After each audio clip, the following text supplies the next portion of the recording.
So this subject, I don't know how we do it over there, but we copy notes, children copy notes in young books.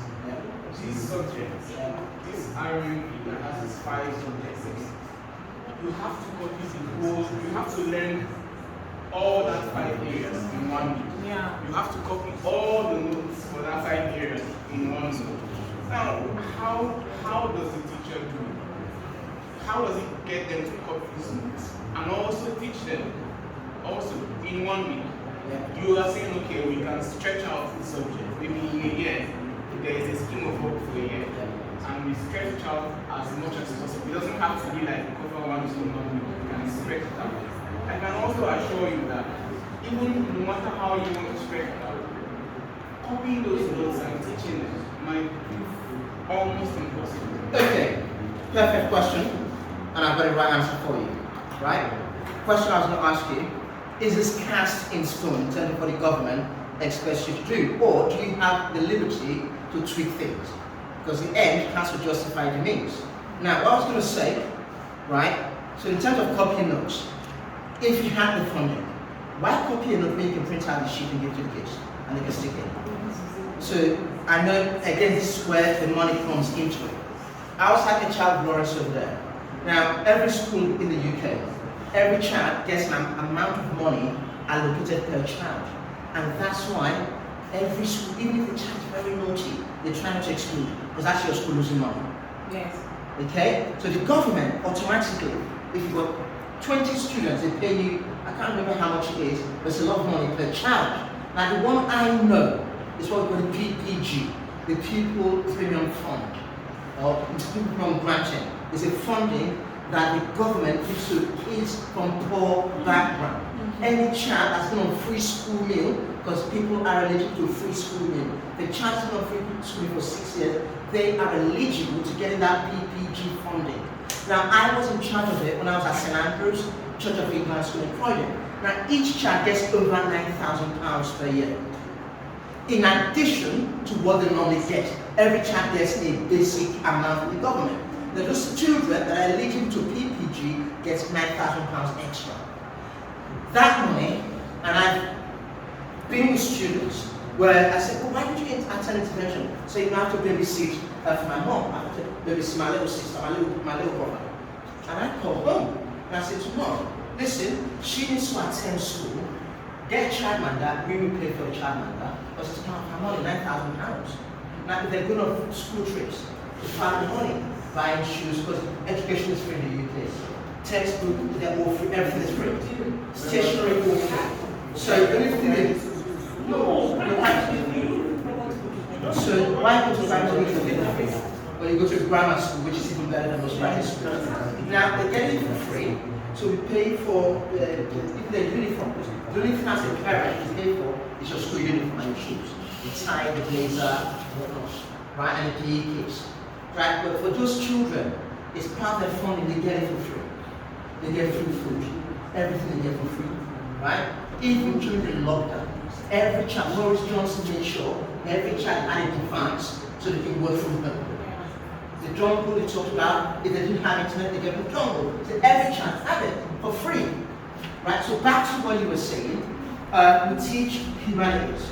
Because before I became part of a senior school leader, I was head of humanities for a very long time. Now within the humanities faculty, we have geography, history, RE, we call it RE or RS, religious education or religious studies, depending on the school you're in the UK, right? Now in the Church of England school, because the UK is an Anglican country, it's not Catholic, it's not Church of England, so the Queen's Church of England.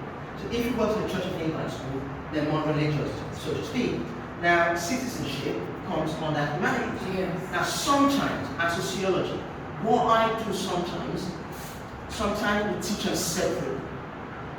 Just like your R&D, whatever you call it. And sometimes we integrate it, and that's what I was asking, whether the government is casting stone from the government, you must do it like this. If it's not, you have a bit of flexibility on how you deliver it. So sometimes I go and I say, we're going to integrate the humanities. So this half term, we teach all geography sort of thing. Next half term, we come with history. Next one, we will citizenship. or within the lesson, we incorporate bits and pieces within it. But what I'm trying to say as well, when it comes to notes taking, right? When a child is writing a note, is that child really learning? No, they're just copying off the board. If they can copy off the board, why can't you print them, photocopy them, and give it to them, they stick it in.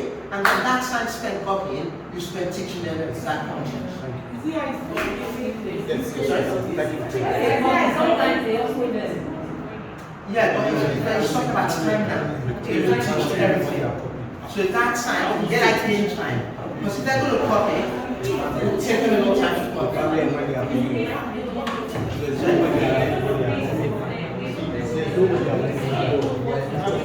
That's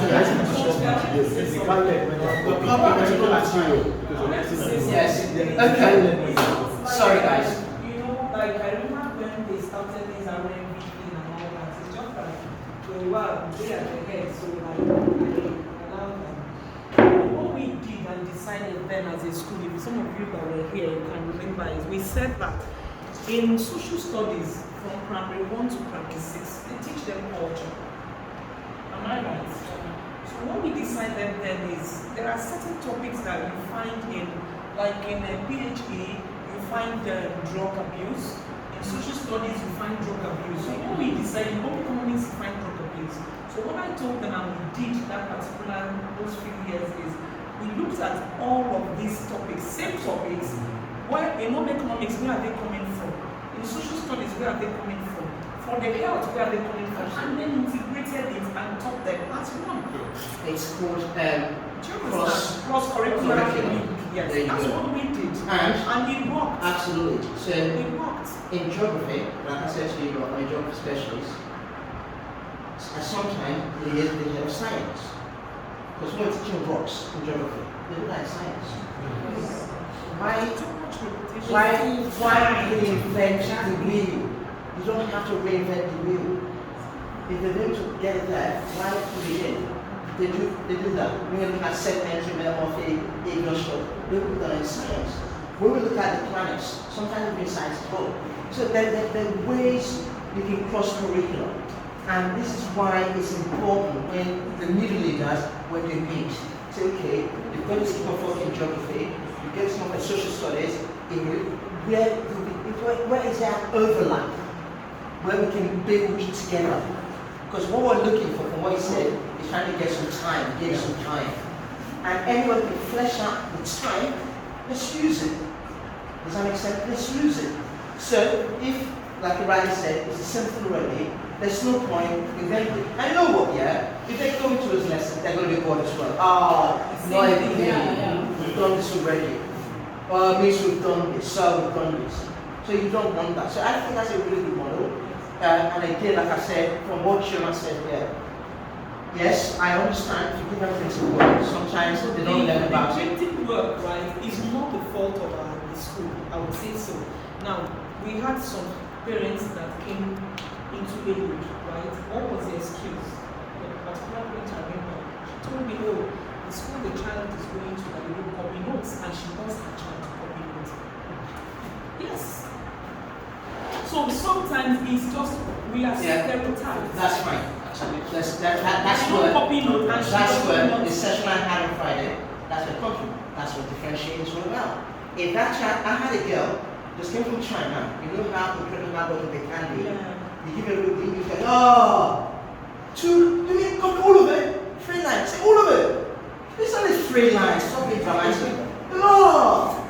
That Chinese girl will copy that, go on the textbook. If you give her a worksheet, she will say no. She'll copy everything the worksheet into her within the same time give, and those ones are making, she's reading. So if that parent, if that child, one line is, this is what we're doing. If you can complete it within the time given, there shouldn't be an issue. People should have the flexibility. It's all about getting to that destination. If they can write it within the time given, you run with it. Write it. If you're not going to keep up with time, I've got lessons to deliver. I've got everybody to teach. That parent is to do that. If they can copy that, great. But if not, then you have to do it the way you want to do it in the jury. But again, what I say, remember, every child is different. And that's why there has to be different approaches to it. And that's why I said to you earlier, For some children, you get someone to scribe for to come forward because they write very slowly. For some kids, despite the lines in the exercise book, they'll